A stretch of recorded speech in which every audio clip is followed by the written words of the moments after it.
집단 착각 파트 1. 이 책은 평균의 종말을 쓴 작가 토드 로즈의 새로운 책으로 정치의 양극화, 세대 갈등을 일으키는 집단적인 착각에 대해 다루고 있다. 한국에서 댓글 조작으로 여론몰이를 하여 지지층을 늘려간 드루킹 사건부터 중국에서 댓글 하나당 5마오를 지급하여 5마오당이란 이름으로 불린 댓글 부대 사건이 있었다. 소셜미디어와 인터넷을 통해 다수가 해당 의견을 지지하는 것처럼 사람을 속이고 집단 착각을 일으키는 일이 보편화된 지금 저자는 이런 집단 착각이 일어나게 되는 이유를 상세히 설명하고 해결책을 제시하고 있다. 저자는 우리가 집단 착각에 빠지기 쉬운 이유를 인간 자체적인 본성에 의해 일어나는 내적 원인과 환경과 사회적 분위기에 의해 일어나는 외적 원인으로 분석하고 있다. 그렇게 주장하는 이유를 천천히 살펴본다. 1928년 시라큐스 대학교의 박사과정 학생인 리처드 샹크가 뉴욕주의 이튼 마을로 이사를 왔다. 샹크는 사회심리학을 연구한 초창기 인물로 그는 마을에 살면서 마을 사람들의 행동을 노트에 적으며 연구를 했다. 그는 자신의 논문에서 이튼 마을을 엘름 홀로우라고 불렀다. 마을에 살면서 샹크는 마을 사람들이 부유한 미망인인 솔트 여사의 의견에 따라 모든 게 결정되는 특이한 점을 발견했다. 마을 사람들은 교회에서 솔트 여사의 말을 들은 후 그 주장에 동의하는 이가 얼마나 되는지 살펴보지도 않은 채 마치 신탁을 받은 것처럼 그 말에 따랐다. 그러나 솔트 여사가 세상을 뜨고 나서 많은 것들이 달라졌다. 카드게임 등을 하면 안 되는 것으로 생각했던 사람들이 달라졌다. 특히 목사와 그의 아내는 전에는 솔트 여사의 말 때문에 몰래 하던 카드게임을 솔트 여사가 죽은 이후로는 카드게임을 하는 파티에 참석해 트럼프 카드 놀이를 했고 마을 사람들은 점점 트럼프 카드 게임을 해도 괜찮다는 것을 서로 확인했다. 리처드 샹크는 엘름 홀로우 주민들은 솔트 여사가 다수의 뜻을 대변하고 있다고 잘못 생각하고 있었기 때문에 자발적으로 솔트 여사의 말에 복종을 하고 있었던 것으로 결론 지었다. 이 마을의 예는 목소리가 큰 소수가 집단 전체를 잘못 대변하고 엉뚱한 방향으로 이끌 수 있음을 보여주는 예이다. 샹크 박사는 집단 착각이라 불리게 되는 현상을 탐구한 최초의 학자 중 하나였다. 집단 착각이란 한마디로 사회적 거짓말이다. 사람들이 다들 원한다고 착각하는 답을 따르기만 할 경우 결국 정작 모든 이가 아무도 원치 않는 방향으로 향할 수 있다. 이와 유사한 현상으로 다수의 무지가 있지만 이는 전혀 다른 개념이다. 집단 착각은 모르는 것이 아니라 알고 있다. 다만 잘 못 알고 있을 뿐이다. 집단 착각의 대표적인 사례가 안데르센의 벌거벗은 임금님이다. 모두가 멍청한 사람으로 여겨지고 싶지 않았기에 사기꾼의 장단에 입을 맞추기 시작했다. 그러나 한 소년이 나타나 진실을 말하면서 주문은 깨어졌다. 저자가 운영하는 싱크탱크 포퓰레이스에서 실행한 연구에 의하면 대다수의 사람들은 인격, 인간관계, 교육처럼 삶의 질과 밀접한 요소를 성공의 가장 중요한 척도로 여기는 것으로 나타났다. 그러나 다른 사람들이 나를 바라볼 때는 부나 지위, 권력 같은 경쟁적 요소를 중요하게 여긴다고 믿는 것으로 나타났다. 결론적으로 우리는 나 자신을 제외한 다른 사람들이 추구하고 있다고 잘못 생각하는 가치관에 맞춰 스스로를 그 틀에 맞춰 넣고 있는 중이다. 포퓰레이스의 연구에 따르면 집단 착각은 개인적 성공 외의 분야에서도 발견되었다. 미국인들의 사회적 삶에서 중요한 모든 영역에서 집단 착각이 난무하고 있었다. 이 집단 착각은 전쟁, 기후변화, 정치 등 모든 것에 대한 우리의 눈에 색안경을 씌운다. 모든 사람들이 이 집단 착각에 의해 고통받으며 사실은 모두가 원하고 있는 복지 혜택을 제대로 누리지 못하게 된다. 또한 편견은 집단 착각에 의해 크게 부풀려진다. 지난 20여 년간 집단적인 편견의 빈도와 강도는 점점 더 커져갔고 급기야는 오늘날 우리가 살아가는 현대 사회를 규정짓는 수준에 이르고 말았다. 자신은 아니지만 다른 사람들은 성차별주의자이므로 우리 당이 승리하기 위해서는 백인 남자를 후보로 내세워야 한다고 생각하는 것이 일반적인 미국인들의 생각이다. 집단 착각의 문제를 단적으로 보여주는 예이다. 이러한 집단 착각의 영향력은 우리의 사회적 생활과 관련되어 있는 거의 모든 것에 부정적인 영향을 미친다. 이러한 집단 착각을 일으키는 원인들은 과연 무엇이 있을까? 다양한 원인들이 있지만 먼저 인간 본성의 하나인 수능 편향을 꼽을 수 있다. 2016년에 한 실험에서 fMRI로 측정하며 실험을 진행했다. 150개의 각기 다른 음식 사진을 보여주며 뇌의 반응을 측정했다.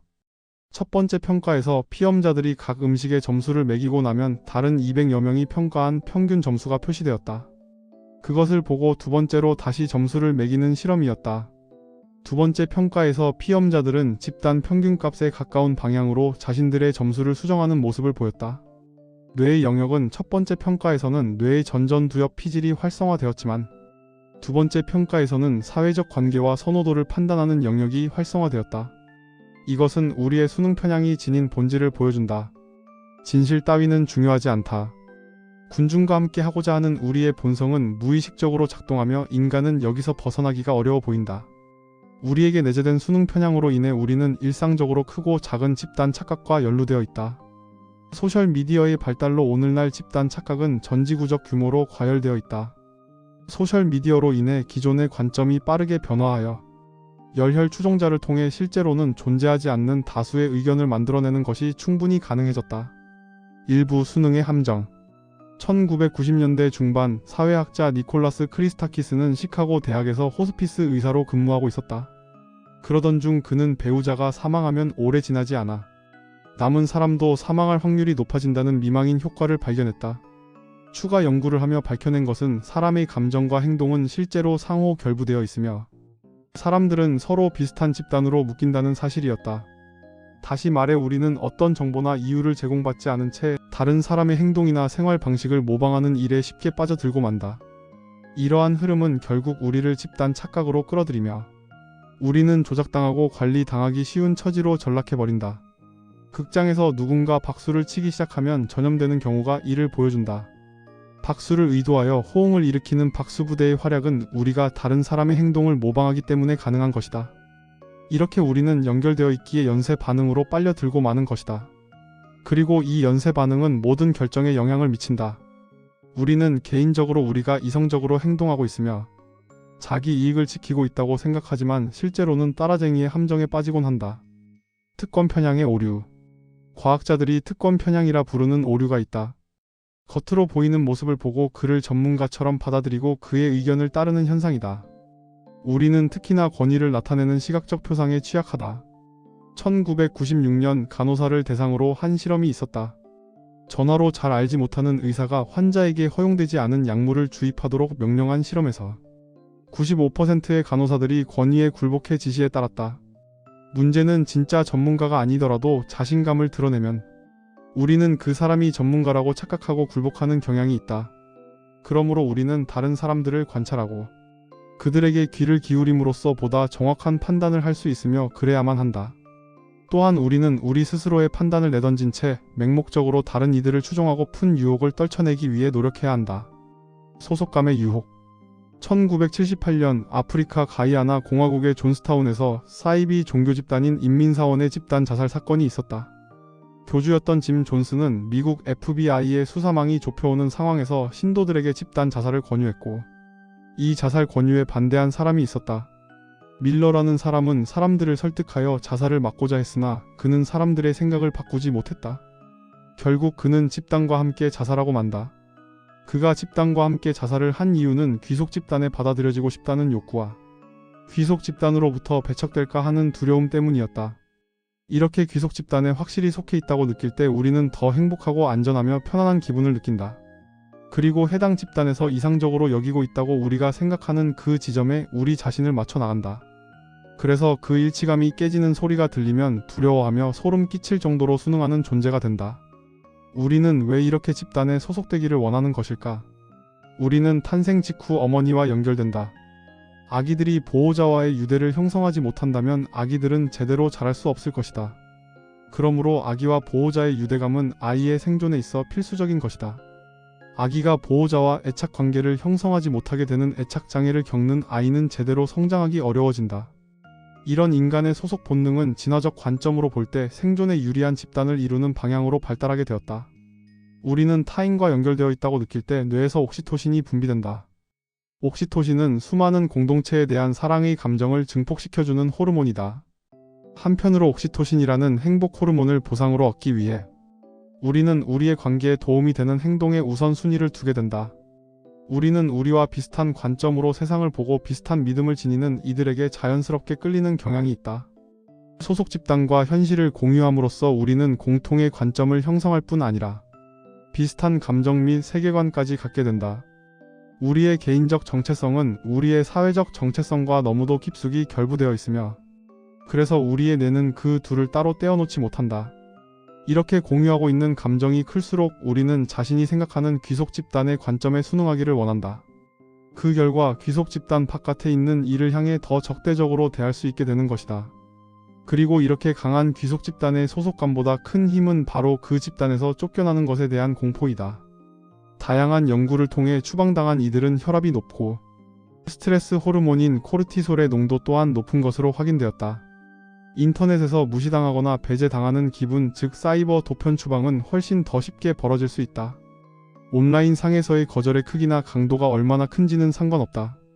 일단 거절당했다는 사실이 인식되고 나면 우리에게 내재된 도편 추방 경고 등이 켜지게 된다. 우리는 공동체에서 쫓겨나는 위협을 느낄 때면 내 집단과 외 집단의 경계가 흐려져 우리를 배제한 자가 친구인지 적인지도 잊어버리고 실제로 벌어지고 있는 일이 어떤 상황인지조차 올바로 인식하지 못하게 된다. 만약 나의 개인적 가치가 나의 소속 집단과 충돌할 때 일부는 그저 집단이 원하는 바에 항복해버린다. 경제학자 티머 쿠라는 이런 현상을 선호 위장이라 명명했다. 집단에 속하기 위해 다른 이들이 나의 진심을 오해할 수 있는 상황을 제공하고 나면 그 행동으로 인해 집단 착각은 더욱 쉽게 강해질 수 있다. 결국 원치 않는 집단적 분위기가 강화되고 마는 것이다. 이런 경향은 인지 부조화로 인해 더 강화되기도 한다. 사회심리학자 레온 페스팅거가 실행한 실험에서 인지 부조화 현상을 확인할 수 있다. 페스팅거는 대학원생들에게 길고 지루한 실험이 끝나고 이 실험이 짜릿하고 재미있었다고 거짓말을 해달라고 요청했다. 그런데 그 대가로 제공한 금액에는 차이가 있었다. 1달러에서 20달러까지 다양했다. 그리고 각기 다른 돈을 받고 거짓말을 한 사람들을 개별적으로 인터뷰를 하여 실제로 실험을 어떻게 느꼈는지 물어보았다. 돈을 많이 받은 사람들은 솔직하게 실험이 재미가 없었다고 답했다. 그러나 1달러를 받은 이들은 자신들이 단돈 1달러에 거짓말을 했다는 것을 인정할 수 없었다. 그래서 그 실험이 실제로 재미있었다고 생각하기 때문에 단돈 1달러를 받고 재미있었다고 대답한 것이라고 생각했다. 그들은 실험이 실제로 재미가 있었다고 대답했다. 우리가 개인적인 믿음에 대해 거짓말을 할 때 발생하는 위험은 충분히 주의를 기울이지 않으면 우리는 스스로의 거짓말을 믿어버리게 된다는 점이다. 또한 집단에 소속되기 위해 스스로를 속이고 내적 분열을 감추는 행동은 조용히 사람을 갉아먹는다. 이런 식으로 우리는 스스로 이성적이고 합리적인 선택을 했다고 생각하지만 주변의 다양한 상황과 변수에 따라 생각이 변할 수 있다. 만약 우리가 다른 사람들의 생각을 잘못 알고 있었고 다른 사람들 역시 실은 그런 관점을 좋아하지 않는다면 어떨까? 이런 일은 집단 착각을 만들면서 강화한다. 이러한 상황은 더 큰 규모로 진행될 수 있다. 미국 남부의 인종차별 철폐 역사는 이 점에서 흥미로운 예이다. 법이 바뀌었다고 법원 판결도 내려지면서 인종차별은 공식적으로 끝났지만 실질적인 변화는 매우 더뎠다. 매우 분명하고도 구체적인 한 가지 이유 때문이었는데 그건 다른 백인들이 인종차별 철폐에 반대한다고 생각하고 있었기 때문이었다. 이러한 집단 착각은 다른 이들을 대하는 태도의 문제에도 의식적으로든 무의식적으로든 오늘날까지 영향을 미치고 있다. 자신은 소수 의견을 가지고 있다고 걱정하면서 우리는 그 누구도 가지고 있지 않은 의견이 지속되는데 일조하고 있는 것이다. 합의의 함정. 2000년대 후반 네덜란드의 대학생들을 대상으로 실험이 진행되었다. fMRI 침대에 누워 스크린에 보이는 여러 여성들의 얼굴을 보면서 리모컨으로 1점에서 8점까지 점수를 매기는 실험이었다. 점수를 누르면 자신이 누른 점수 위로 밀라노와 파리 사람들이 평가한 평균 점수가 표시되었다. 첫 번째 평가가 끝나고 두 번째 평가에서 같은 여성들의 이미지를 순서를 바꿔 보여주면서 뇌를 측정했다. 실험을 진행한 실험자들이 주의한 것은 자신의 의견이 집단의 의견과 다를 때 뇌에 나타나는 현상이었다.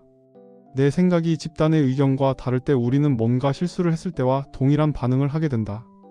우리의 뇌는 그 실수를 기억해 두었다가 나중에 같은 실수를 반복하는 위험을 피하기 위해 스스로의 행동을 바꾸게 된다. 말하자면 우리에게는 집단의 합의된 의사로 여겨지는 무언가에 맞춰 순응하고자 하는 무의식적 본능이 깔려있는 것이다. 저자는 이 현상을 합의의 함정이라 부른다. 합의의 함정은 집단 착각의 유형 중 하나이다. 정말 나쁜 것은 우리가 이 모든 함정에 동시에 빠질 수 있다는 것이다. 물고기는 포식자를 피하기 위해 본능적으로 물고기 떼의 중심 부분을 향해 파고든다. 우리의 마음속 깊숙한 곳에 도편추방의 공포가 자리 잡고 있듯이 우리에게는 사회적 고립에 대한 생물학적 공포가 내재되어 있다. 대부분의 사람들은 누가 다수인지 판명될 때까지 기다리며 지켜보게 된다. 그리고 일단 방향이 분명해지고 나면 우리는 보다 숫자가 많은 물고기 떼의 일원이 되어 다수의 혜택을 누리고자 한다. 이런 현상을 밴드웨건 현상이라고 한다. 이 밴드웨건 효과가 정치에만 국한되는 것은 아니라 일상에서도 수도 없이 반복해서 벌어지고 있다. 안전한 침묵. 침묵은 실질적인 해를 끼친다. 그러나 우리는 침묵을 지킴으로써 안전과 평온을 보장받는 경향이 있다. 하지만 우리 자신과 다른 이들을 향해 실질적인 위협이 가해지고 있을 때조차 침묵한다면 이런 습관은 실로 파괴적인 결과를 낳을 수도 있다. 침묵함으로써 나쁜 행동에 대해 괜찮다는 메시지를 전하는 꼴이 되는 셈이다. 소셜미디어의 권력. 지난 몇 년 사이에 온라인 세계에는 새로운 선수가 끼어들었다. 온라인 세상에서 활동하는 일종의 프로그램인 소셜봇이 그것이다. 이 소셜봇은 나와 같은 생각을 지닌 사람들이 많은 것처럼 보이게 만든다. 이렇듯 자동적으로 반응하는 가짜 소셜미디어 계정들의 목적은 특정 게시물에 좋아요를 누르고 공유하며 인간의 활동을 흉내내고 있다. 오늘날 소셜 네트워크에서 벌어지는 의사소통 가운데 사람 대 사람이 아니라 사람 대 소셜봇에서 오가는 것의 비중이 얼마나 될까? 자그마치 19%나 된다. 연구 결과에 따르면 전체 계정 중 5에서 10% 정도의 봇을 확보하고 있기만 하면 자신들의 입맛에 맞도록 다수의 의견을 형성하고 주무를 수 있다. 세상에는 실제로 다수의 의견이 아니지만 다수의 의견을 대변하는 것처럼 주장하며 권력을 행사하는 사람들이 있다. 이 인터넷 트롤들에 의해 결국 우리는 입에 재갈을 문 채 위험하기 짝이 없는 침묵의 나선에 갇히고 만다. 진실은 점점 더 공공연히 거짓말과 비밀로 치부되어 골마 들어가는데 진실을 말할 만큼 용감한 이는 아무도 없는 상황은 너무나 흔하다. 우리는 스스로 깨닫지 못한 채 자기 검열의 거대한 놀이판에서 장기말이 되어버리고 만다. 잘못된 것에 맞서 목소리를 내는 사람들이 이 세상을 보다 나은 곳으로 바꿀 만한 힘을 가지고 있다. 신체적, 경제적 탄압을 받을까 우려된다면 익명으로 의견을 제시할 방법을 알아볼 수 있다. 일단 침묵의 봉인이 깨지고 나면 집단의 진짜 입장이 무엇인지 알 수 있다. 우리가 만들어 놓은 소수 의견의 탈출구를 다른 이들도 사용하기 시작하면서 집단 착각은 허물어지기 시작한다.